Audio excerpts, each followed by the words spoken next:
Well, we need to fade out that music a little bit better. So, welcome to So What, the Marketing Analytics and Insights live show from Trust Insights. I am Katie Robert. I am joined by Chris Penn and John Wall, as always. And today we are talking about email deliverability. So as we jumped into this, I wanted to make sure we called out that Chris has actually worked in this field forever. When we first started doing marketing over coffee, I think about within a year, you were at Blue Sky Factory, which was an email service provider that ended up getting acquired by What Counts. And I think even they were even acquired maybe around 2011. I mean, so this has been a long time. But email deliverability is a question that I've always seen this as a dark art. You know, like there's a lot of stuff that goes on behind the scenes, but very few people know how it works. And I've had many email service providers talk to me about how it works, and they can't answer basic questions about it. You know, there's maybe one guy at the company that knows how that works. And so, yeah, we're here to let you kind of light things up for us so we can torture the next vendor that we talk to when we're talking about how this works. I mean, that's fine. Yeah, so deliverability is one of those things that in the email marketing world, you have some control over and some control you don't. And I guess the best way to explain it is kind of like a supply chain, right? Where you have your originating server, which is where the email comes from, and they have people, and then you have this big, mysterious, interconnected series of tubes that your mail passes through that may or may not get there. So one of the challenges that a lot of marketers have is that it's not clear when there is a deliverability problem. It's not clear how you know if there's a problem. And then it's really not clear what the problem is, because the problem can occur in a few different places. So I figured we'd talk today about establishing that, and we'll get into some of the technical stuff, I guess, depending on how deep down the rabbit hole you want to go. It's a very deep rabbit hole, including things like DNS configuration, parsing XML reports from vendors and stuff like that. But there is there is a logic to it all. Well, and I guess that's where, I would we make no bones about the fact that I am not the technologist or the data scientist on the team. And so I'm always good for asking the basic general questions. And, so when you're saying, like, is there even a problem? How often do you think, Chris, that people just say, well, my open rates aren't that good, or, the email didn't even reach that many people, or they don't even look at those metrics. They just send the email and go. Like, do you think that that's like the precursor to the problem? It depends. It depends on how your organization is set up. So like at a small company where there's one person doing everything, you get kind of a holistic view. In fact, let's look at an example of this. One of the things that people don't do is they don't look in their something as simple as Google Analytics to say, like, hey, are we getting traffic from email? So this is my website, and this is year to date. And what should be immediately apparent is some weird stuff has been happening in the period between really until the beginning of September. Prior to that, it was kind of flat, about 200 or 300 visitors a week from email. And then suddenly, it's going up, up, up, up, up. And, the question is why? We don't know. Is there a problem with my email deliverability? Apparently not, at least in terms of getting email to my website. But this is odd. This is unusual. And so one of the first places that anybody should go to figure out if email is working for them at all is Google Analytics, and say, like, are you getting email traffic? Assuming that your Google Analytics is set up properly and you're tracking. That was going to be my next question, is how much of that issue is related to the channel groupings not being set up correctly? In this case, it's not as big a deal, depending on the segments you have set up. So like in this case, I have an email segment, which is clearly defined for what I think email is. So that includes, a source or a medium with email in it, but also includes things like mail.yahoo.com, which out of the box, Google Analytics thinks is referral traffic. And bizarrely, it even thinks that about Gmail, which I don't understand because it's their product. So that's one of the first places to go check, is assuming that you've got Google Analytics set up properly, you would go and check there.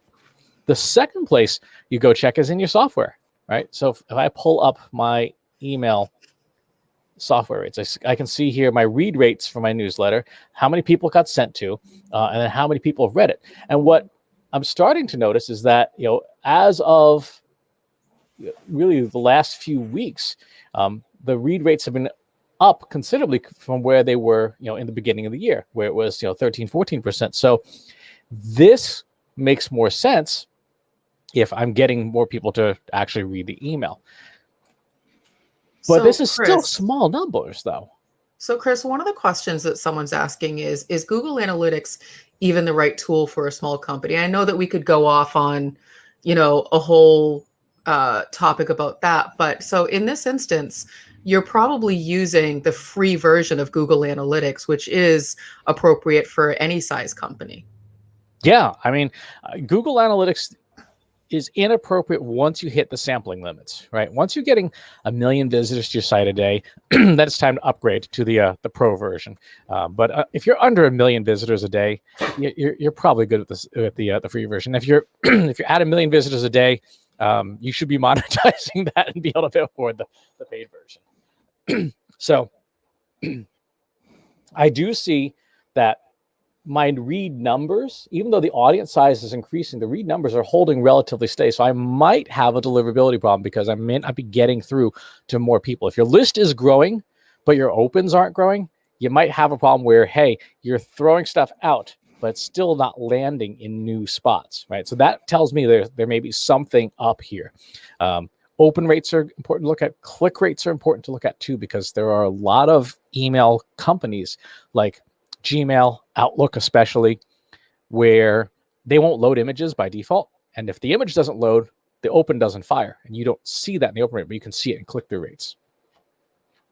The third place to look for email deliverability problems is, frankly, in the inbox. One of the things that still baffles me that marketers don't do is you go out and you get yourself a free Hotmail account, a free Yahoo account, a free Gmail account, and you add those to your list, and then you have them in a piece of email like Thunderbird or Spark or something like that, and you look like, hey, did we get our newsletter this week to all of our test accounts? And if the answer is no, you've got a deliverability problem. Again, it's one of those things people just don't think about it. So let's say that we think there's a deliverability problem. There's 3 different kinds of deliverability problems. There's technical, there's list, and there's content. A technical problem is one where the emails aren't getting through. Something is causing your emails to just simply not arrive. There are list problems where you have lots of bounces, low open rates that are out of sync with your list sizes. And then there's the content where you have low click-through rates. So which do you want to tackle first?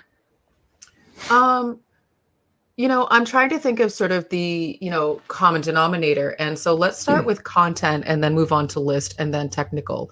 And it's not that technical is not important, but it is a bit of a rabbit hole and it is a more advanced thing. So what are some of the things that a marketer has control over and they can do themselves, in the immediate?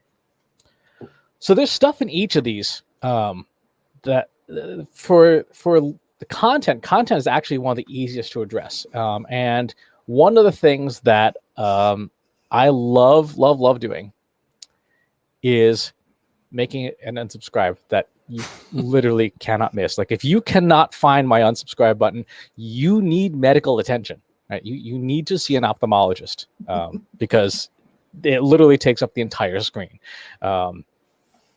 Having an easy unsubscribe, having an obvious unsubscribe, processing them in a timely fashion gets rid of people on your list who don't want to be there.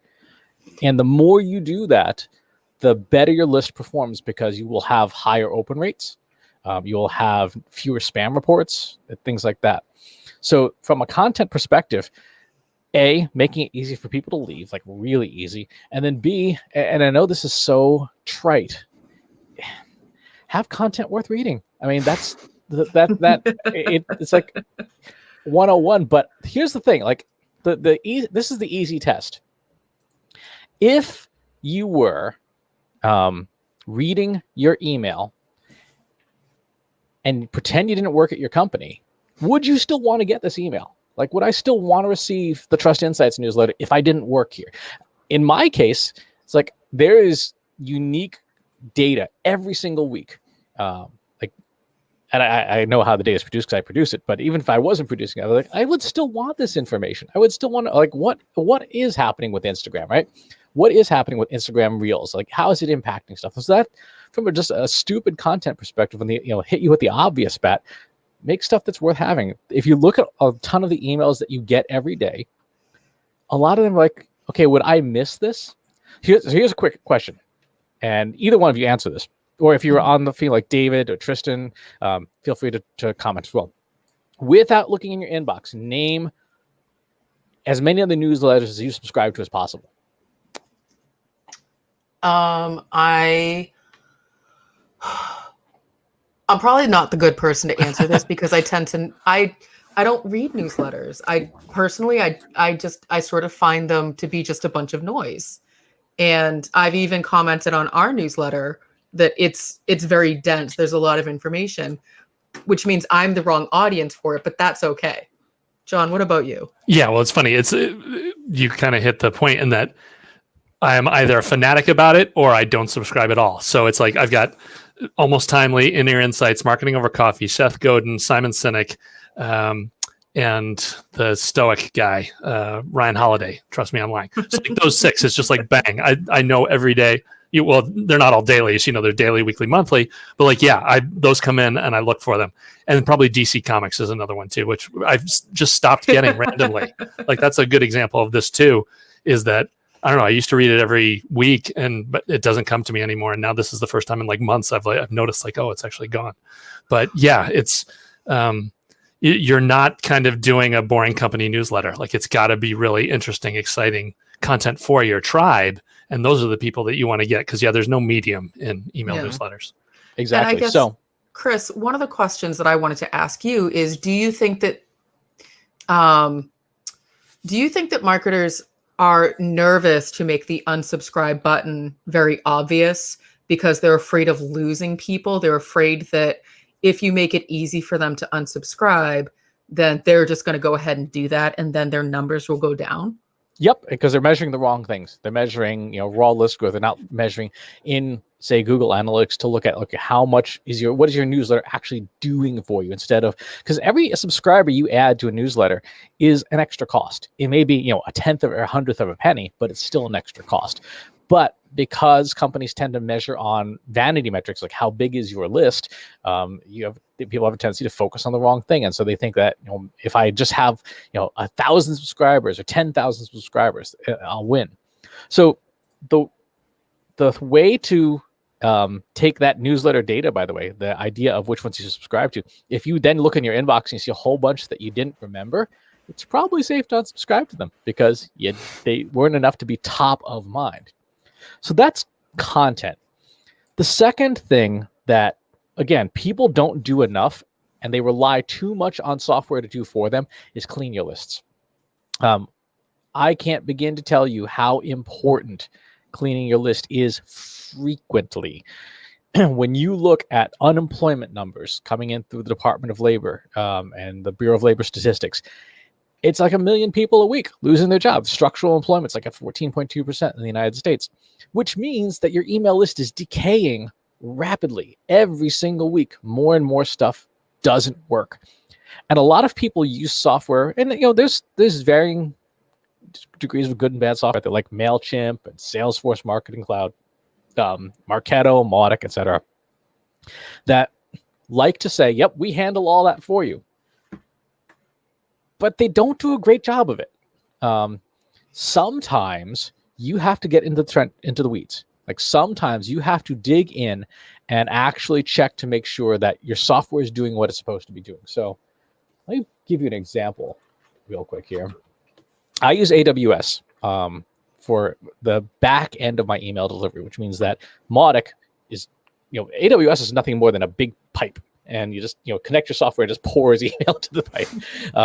One of the things you get out of it is you get these lovely reports. And this lovely report, which comes in JSON format, tells you what's happening. Like this is an undetermined bounce type. It bounced, but we're not sure why. There are other ones here. This one is a complaint. Hey, this person complained, which is probably something that means you should remove this person from your list. There are other ones that are like soft bounce, hard bounce, things like that. When it comes to your list, you have to clean your list, and you have to sometimes process the data yourself and then feed it to a verification service like once a quarter to say, okay, what about all the stuff that I missed? What about all the stuff that our service providers missed? How about that? One that we have been using a ton is one called Million Verifier. And you just pour your newsletter list in here, and it comes back and it says, hey, here's the number of lists, the ones that have just gone bad. So every week before we send the Trust Insights newsletter, all of the new subscribers that have been on that list get put through here. We validate them if they've gone bad or not. And once a quarter, actually now once a month since the pandemic started, we put our list through here. Regardless of when we added the person, regardless of when they subscribed, put it through here and knock out the bad stuff. Now, Katie, I know that sometimes causes a little consternation because every week we also put here's how many subscribers the newsletter has. And, every week, sometimes the number goes. Yeah. And it's a little concerning, but it's also helpful to have the context of, unemployment and, bad subscribes and those types of things, because if you're just looking at the raw numbers, you could assume that many people just flat out unsubscribed from your content. And then you could start overhauling everything when really you had very good content, but people switched email addresses, which, Chris, to your point, is happening a lot lately. And so, because I'm a bit OCD, I track all of these numbers fairly frequently. And by that, I mean, literally every week on a Wednesday, I want the numbers and I want to put them in my spreadsheet and I want to back calculate the growth or the decline or this or that. But that's me, that's my approach. And so having the additional information outside of just the raw numbers is really helpful in trying to understand what happened. And so, for example, you posted the newsletter subscribers yesterday when you sent out our company newsletter, and there was a difference of one person from the prior week. And so that to me says that, yes, I'm seeing new subscribes come through, but there are enough either unsubscribes or bad email addresses to split the difference. So there was almost no growth week over week, because we do have like organic social posts going out of like, hey, do you want to subscribe to our newsletter? We try to make it very easy on our website. And so if neither of those things are working and the list isn't growing, that's a different problem that we need to address. Yep. You also have to deal with user error. So one of the things that we do, this is an example of one of the control files we use. When we load our list each week, there's an piece of R programming software, R code, that loads this table and looks for common misspellings. So, you forgot the A in yahoo.com, right? And so we go through and we clean up the list. Now, for a list our size, I mean, we're in the tens of thousands of subscribers. We were doing some work for one of our clients, which has 8 million subscribers on their list. And just running through this cleanup alone brought back 35,000 emails that had just were bad because somebody fat fingered the domain on their email. So having those cleaners in place even before you go to like a service like Million Verifier or whatever is a great way to help your list recover. And as long as you're doing it with stuff that people did with form fills, they still intended to subscribe to you. So it's not like you're sending them email out of the blue. It's like, no, they intended to do this. They just were typing with their face. And you're also saving, especially if you're paying per user or paying per send, you're saving, 35,000 emails is not small dollars if you're using a system like Salesforce. Because the cost when you get to that volume can be really large. And so there's also a financial reason to be doing this kind of cleaning, even if it means your overall numbers that you put on paper will look smaller. You'll actually have a tighter list and better deliverability, better open rates, better, audience overall that you're reaching. Yep. Now, the technical rat hole is the last area. And there's a few different things here. Before we get into the protocols, you've got to know where your email lives. Right. One of the things that will kill your email marketing is if you are on a shared IP with, Bob's Pills Point and Casino, Emporium, right, and he's sending out 1 billion emails a day, which is all just spam. If you're essentially living in the same bad neighborhood as Bob's Emporium, your email is not going to get through. A lot of folks who talk about email deliverability are still very much stuck in like an early 2000s mindset. Like it's all about the content. Like don't use the word free in the subject line. Like, that hasn't been the case for about 5 years. What really matters is your reputation, your server reputation and your domain reputation. So A, don't live in bad neighborhoods. And B, there's 5 technical protocols that you need to have set up. And you may set this up as a marketer. Your vendor may set this up with your help. Your IT department may set this up. So you may need to buy some beer and pizza for IT on a Friday afternoon to get their help, because otherwise your ticket will stay in the IT queue forever. But the 5 protocols are SPF, DKIM, Dmarc, TLS, and BIMI are the 5 protocols. And what these are essentially methods of authenticating to servers like Gmail and Yahoo and say, hey, I am who I say I am.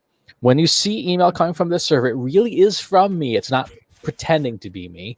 I'm willing to certify that the email is mine. I'm willing to acknowledge that I'm sending good email and not spamming. And I'm willing to encrypt my email. So each of these things has to be set up in a way that tells the receiving servers or the servers that are relaying along that path from beginning to end of the mysterious pipes tangle in the middle that you are who you say you are. And where this is done is in your DNS, your domain name records. So question for you, Chris. Do you think that people will just sign up for an email marketing piece of software and not realize that these things need to be set up? Or, are a lot of these things set up out of the box already? So... And I know it depends. It depends. And it's 2 parts. So the service provider can do their part and get the pieces on their end set up. But you, the client of that vendor, still have to do your part. They cannot do it for you. When you go to like your DNS records, you have to be the one to insert the records in here properly and make sure they're configured. And a lot of the providers, particularly the more expensive ones, will tell you like, here's exactly what to type or here's exactly what to give your IT team to do it. But you still got to do it. And if you don't do it, your deliverability rates go down really fast. So a good software system would tell you this is a step that you need to take to set this up correctly. That's correct. And in fact, there's some providers that will actually not let you finish setup and start using the software until it's set up. I have had arguments with them because I've said, like, look, I know what I'm doing. Just let me configure the software the way I want to. They're like, no. You have to have it sit on a 45-minute onboarding call with our technical specialist to walk you through how to set up this thing. Like, is it DNS records? Yes. I don't need a 45-minute call. Just give me the bloody codes. I'll do it myself. Like, we can't do that. I said, okay, you're fired. And we got rid of that vendor because it's like, I know what I'm doing. So how do you do this? The first thing to do is know where your DNS lives, right? So in our case, for us and for all of our clients where we manage it, we actually use a service called Cloudflare. Cloudflare essentially intercepts a lot of the DNS stuff and manages it for you and provides, among other things, the ability for you to make changes in an easier environment and also provide some protection if someone tries to hack you. But to do that, you got to know essentially what to type. One of my favorite pieces of software is a service called Mxtoolbox. It's free. And what they do is they will have all these little wizards, tools and stuff like that you can use to build these records. So if we go to their all tools system here, you have a lot to choose from. And what you would do is, based on each of the protocols, you would go through and say, okay, is this one that I need to go set up? They have one called the Super Tool, which I think is fairly helpful. Let's do SPF. So let's type in that one. And this is going to tell me, am I set up correctly? Right? So there's my SPF statement, which says, hey, this is the IP that I usually send from, but also make sure that Amazon, which is where I send from, is included. Make sure that my Mautic system is included. Make sure my Gmail stuff is included because I have Google Suite, and make sure all these other domains are included. And it breaks it down and tells you how this is done. Now, it will also tell you like, hey, it looks like some things might not be working right. You should probably go fix those, right? And if you don't fix those, that could be problematic. To build your SPF stuff, just go and Google SPF Wizard. So, okay, let me take a step back for a second, because yes, you're getting very technical and I think that it's important, but so let's say I'm trying to DIY this because I'm a small business and I have very little budget. And let's say I, stand up a free or inexpensive email system, and none of my emails are going through. If I, research or Google, why isn't my email being sent? Will I start to come up with some of these resources like Mxtoolbox or SPF or DKIM or Dmarc? Like, those are terms that, until I talked with you about this, Chris, I didn't commonly hear in reference to email marketing. And so I guess my question is, if someone's trying to do this themselves without a lot of assistance, how do they get to this point to even know to look at something like an Mxtoolbox? Chances are they don't, and so their email continues to suck. But what if they continue to Google, like, why isn't my email getting sent? Like, will it lead you eventually down the trail of getting to something like this? Eventually, there are enough email companies out there that provide enough content that eventually, once you learn the lingo and know, for example, you're talking about deliverability, then you start getting into the technical stuff. But out of the box, your average marketer is probably not going to know a lot of this stuff. And honestly, sometimes in some circumstances, that's not a bad thing, because if you do this wrong, you stop your website from working too, which is generally regarded as not helpful. So for each of these protocols, there's a way to check it. Again, Mxtoolbox provides that. And then there's also a way to create it if it does not exist. So here, for example, do you send email from your web server? No or yes. If you do, then you're going to want to include your web server. Do you send email from the same server in your MX records? No or yes. The answer here is yes. Enter any other host name. So let's do AmazonSES.com, because I know I have email coming from Amazon. I know I send from my website. I know I send from Google Mail, gmail.com. Let's see, do I send from anyone else? That's for fun. Just put in trustinsights.ai, even though it doesn't come off the server. And then you find your domain's IP ranges, which I don't know mine off the top of my head, but you can see what it's doing is assembling that record for me. And that is what would then go into your DNS. So I would want this to be a strict policy, etc. John, did you do any of this when you set up the Marketing Over Coffee email list? We went back into it, but like I've done this on the corporate side before, and yeah, it's once you find the list of 5, you then just basically spend at least an hour Googling through each of the 5 and figuring out like what you're supposed to do. And some of them have testing options. You can set some things up and then ping a server, and it'll come back and tell you if you've got it set up right or wrong. But the really scary ones are the MX records, when you're messing around with your company's domain name, because just as Chris said, you're trying to, make sure your email goes through, and next thing you know, you get a call from the CEO because the homepage just stopped working, and that never goes over well.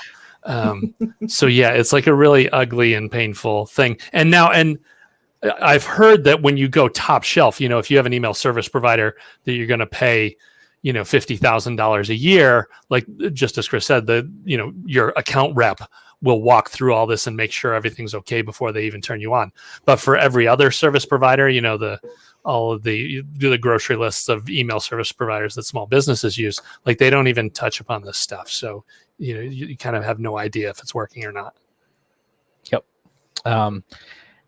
And there's an additional gotcha that I'm sure you've run into if you accidentally shut down the homepage. And that is that there are what are called TTLs, time to live records. When you make a change in the DNS, it has to propagate through the domain networking system around the planet. That can take minutes. Sometimes it can take hours. In rare circumstances, it can take days. So if you screw something up, even if you issue a fix, the fix may get delayed behind the screw up. So make sure you know what you're doing before you hit submit on your DNS. And do not piss off your IT team. No. Well, and this is one of those things too. This is when you think you've saved all this money by registering your domain name for like $3 through some sketchy dude in some other part of the world. Suddenly the propagation time is like days, as opposed to if you had just gone with some huge US company. Exactly. The other thing that you want to check out on a regular and frequent basis is you want to go and look up things like domain health in Mxtoolbox and ask like, hey, what is my reputation? So let's do check my domain health here. So this is noted. There are I've got some null lookups in my DNS. I need to fix that. I need to change my Dmarc record. Right, I don't have it set to quarantine. I need to set to quarantine. I got a few other things here, and that's normal for Google's Google Suite. But when you look at what results it gives you, it tells you very clearly these are the things that you need to go fix. If you don't fix these things, they can have an impact on deliverability. So it's now up to you to go and do those things and fix them up and make sure that you've done the right things. One other one that is interesting, it's not relied upon as heavily as it used to be, is SORBS lookup. So SORBS is the spam open relay blocking system.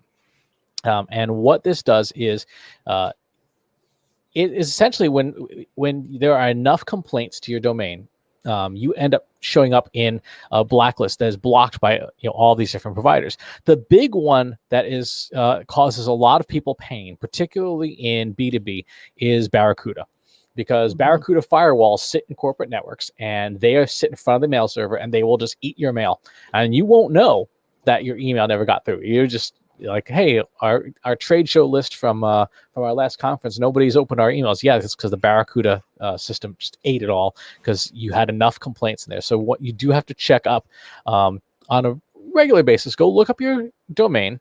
Let's do this here. I think this is a really good pro tip.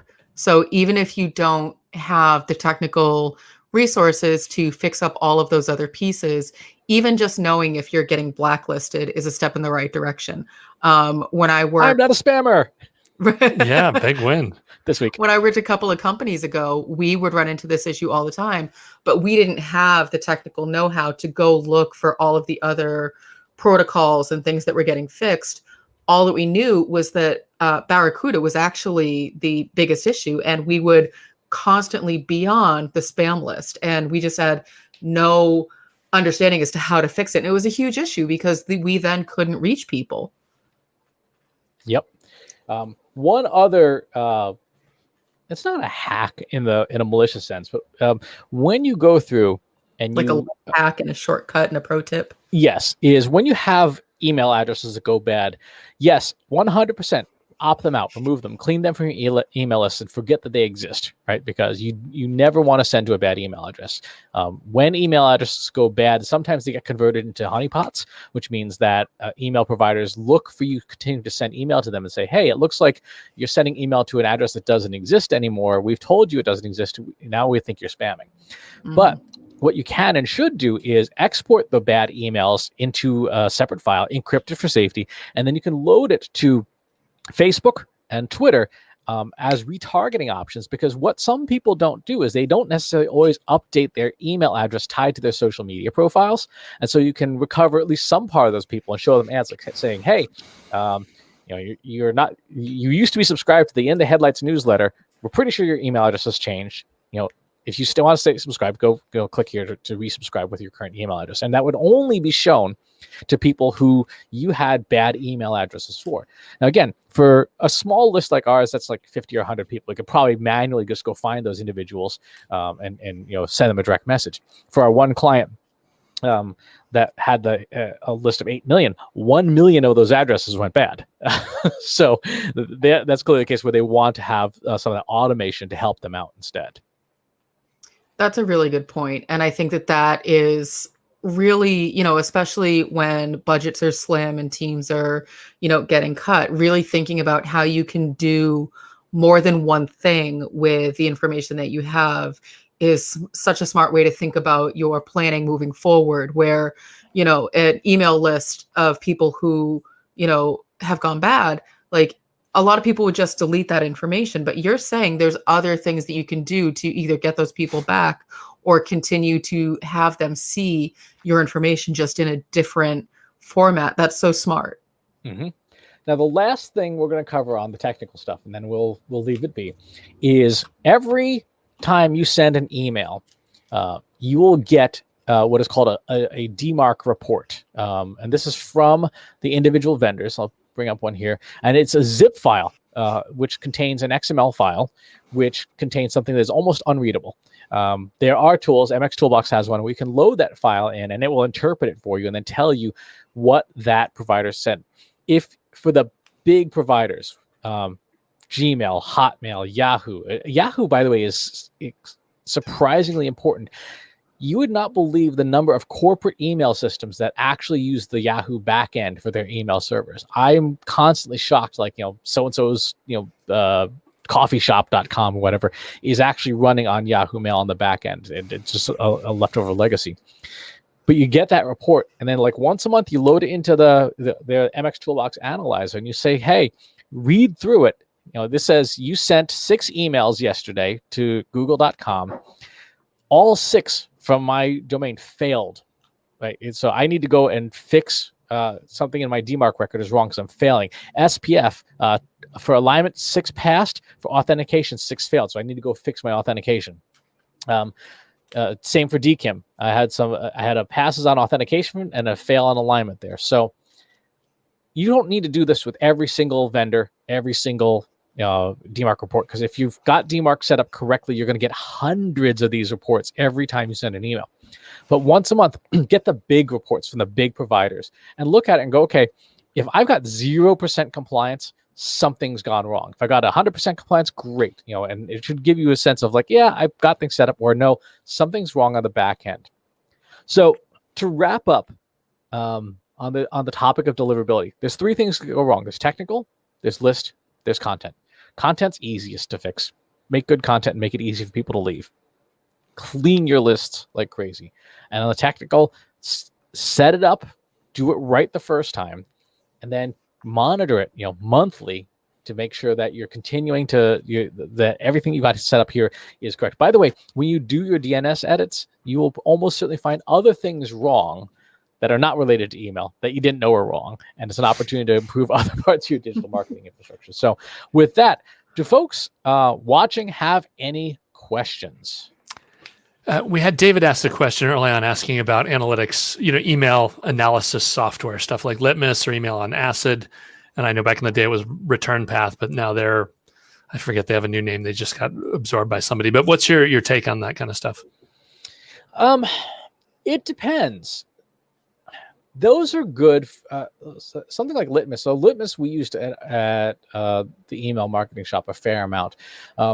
They are good-ish if you have like substantial content problems, or if you just have absolutely positively no technical skills whatsoever with anyone on staff at all.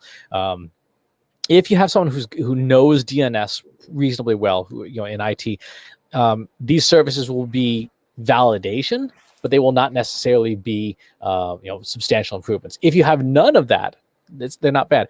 I have never found them to be worth the cost, but also I'm notoriously cheap, and I'm like, I'll just do it myself.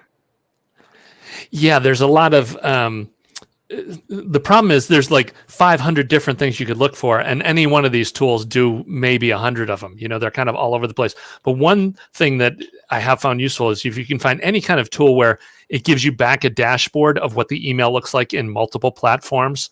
Like one of the tools that we use comes back with 100 screens, and it's like, okay, here's what it looks in Gmail on an iPhone, in Gmail on an Android, in Hotmail on a PC. It just has 100 different things, and you can go down through and look, and you can just say, oh, number 65 here looks horrible. We're doing something wrong on the Apple Newton, so go dig the Newton out of the back. closet and figure out, what the hell's wrong with that. But something like that can save you time. But yeah, it does seem really crazy in that it's kind of just a patchwork thing. Like there's no one solution that does everything. So you're much better off understanding everything that goes on, because then you can effectively evaluate the tools. Otherwise, it's just kind of buying pieces of a raincoat and hoping you're going to stay dry. And with that, the easiest way to handle that is to actually go into Google Analytics and look at your device reports, right? Look at 6 months worth of traffic and see what the majority of your traffic comes in as. If you got like 4 people on a BlackBerry, like, okay, you probably don't need to render your emails for BlackBerry, right? But on the other hand, if you think you've got 80% on Android and it's actually 70% on iOS, yeah, you probably want to spend some time making sure that your emails are compatible for both. Or you do what I do, which is the lazy way, and you make your emails as simple as possible, and it's just text and a few graphics, and you say, this will probably render okay on just about anything, including that BlackBerry. That's a good point. And so, Chris, you covered the technical, the list, and the content. So if you've already explored your tracking system, such as Google Analytics, and you're positive that your channel groupings are set up correctly, that you've looked at your system rates, your opens, your clicks, your benchmarks, you've checked your inboxes, and everything is still kind of wonky, start to look at these other things that Chris has just walked through. And if you need, any assistance with those things or have any questions about them, you can give us a shout. We're happy to sort of help you assess the situation, because email is such a vital part of your digital marketing. It's definitely not dead. I think that there was a rumor floating around that email was dead, and it's definitely not dead. So, you want to make sure that you're getting the most out of your email, especially now when people's email addresses are changing so rapidly. You want to make sure that you're reaching the right people at the right times. Anybody who says something is dead has got something to sell you. You can just ignore them. All right, folks, that's going to do it for this week's So What? If you are not already subscribed on the relevant platforms like Facebook or YouTube or wherever it is you're watching this, please go ahead and hit that subscribe button. Stop by the Trust Insights website and say hi, and we'll see you all next week. Take care.